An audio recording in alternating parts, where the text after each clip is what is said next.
भाजपा प्रत्याशी नीलम बुद्धि राजा ने भरा नामांकन, समर्थकों के साथ दाखिल किया नामांकन। धीरपुर वार्ड में अब होगा सुधार।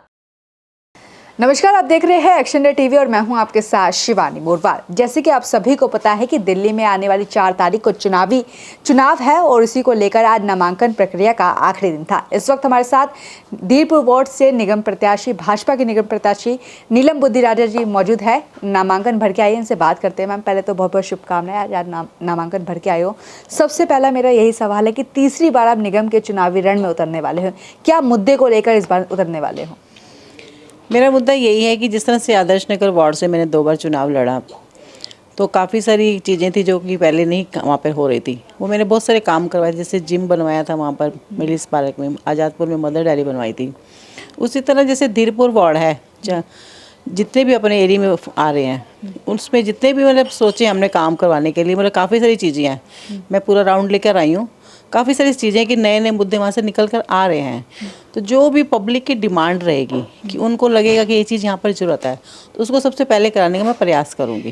क्योंकि पहले आज़ादपुर गांव आदर्श नगर में था और अब धीरपुर में आ गया है, तो इसका बेनिफिट मिलेगा। क्योंकि लोग चाहते हैं कि उनका ये भी कहना था कि जैसे आदर्श नगर में नीलम बुद्धि नाम काम किए हैं, तो उनकी डिमांड थी कि यहाँ पे अगर यहाँ पर से निगम पार्षद बनकर आए तो उनके लिए काफ़ी सारी चीज़ें सहज हो जाएंगी।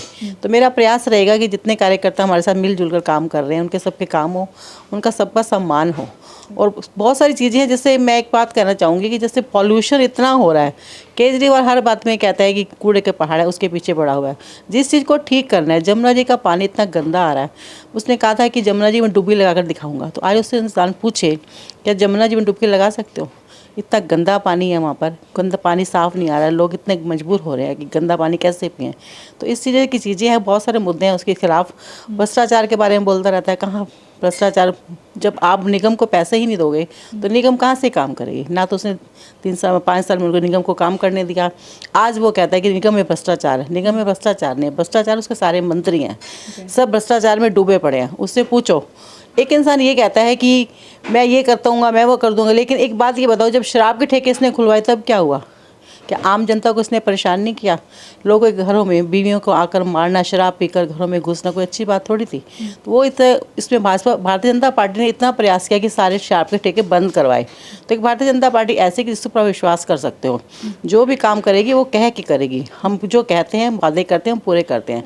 लेकिन जो एक सवाल मेरा कि वार्ड भी नया है और चुनावी रण देखा जाए तो पहले से काफ़ी नया है, क्योंकि सामने जो खड़ी है आम आदमी पार्टी की नेहा अग्रवाल है, उनकी तो पहली पारी है। तो इसको चुनौतीपूर्ण देख रहे हैं आप?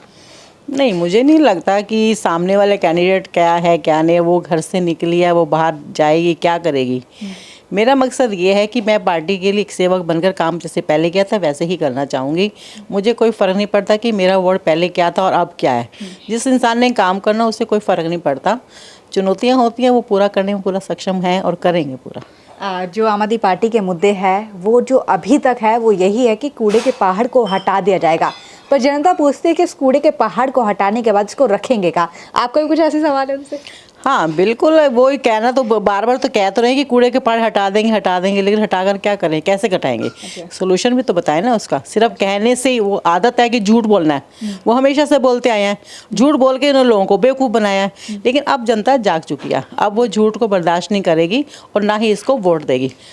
निगम के चुनाव अप्रैल में होने थे, कुछ लेट हो रहे हैं, तो उसका भी प्रभाव देखने को मिलेगा। और दूसरा सवाल इसमें यही है कि आदर्श नगर की पूरी विधानसभा अपने धीरपुर वार्ड को किस तरह से देख रहे हैं चुनाव में? इस बार चुनाव बहुत अच्छा जा रहा है, कोई दिक्कत में नहीं आ रही है। और पब्लिक को लगता है कि जो काम करने वाला इंसान है वो हर जगह काम कर सकता है। और ऐसा मुझे लगता नहीं है कि धीरपुर के निवासियों को कुछ लग रहा हो कि यहाँ पर काम होगा या नहीं होगा। मैं विश्वास दिलाती हूँ उनको कि उनके जो भी काम होंगे, मैं तन मन धन से 24 घंटे अवेलेबल रहूँगी उनके बीच में। उनके सभी काम करने की पूरी कोशिश करूँगी। और एक विश्वास ये भी दिलाना चाहती हूँ कि कार्यकर्ताओं का मान सम्मान भी बढ़ाएंगे, उसमें किसी की कमी नहीं आने देंगे। आज नामांकन भर के आई है, अब अगले वाले 20 दिन देखें तो प्रचार शुरू होगा और 4 तारीख को वोटिंग। अपने वार्ड की जनता से क्या अपील करना चाहेंगे?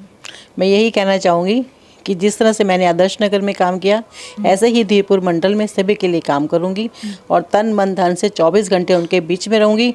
और एक कहते हैं ना कि निगम पार्षद बनता है कि कहते हैं नेता है, मैं नेता बन के नहीं, परिवार की तरह बीच में रहूँगी और परिवार की तरह उनके बीच में रह के काम करूँगी। ये थी हमारे साथ नीलम बुद्धि राजा जी, जिनका कहना है कि इस बार जो काम होगा, जिस तरह से आदर्श नगर में किया, जिस तरह से आदर्श नगर का सुधार किया, उसी तरह से धीरपुर वार्ड का भी सुधार किएंगे। और मैं आपको बता दूं कि इनकी ये निगम की ये तीसरी पारी है जो अब ये लड़ने जा रही है, एक तरह से रण में उतर चुकी है। आज नामांकन की प्रक्रिया को पूरा कर दिया गया है। आने वाली 4 तारीख को चुनाव है। तब तक के लिए बने रहिए हमारे साथ, देखते रहिए एक्शन इंडिया टीवी।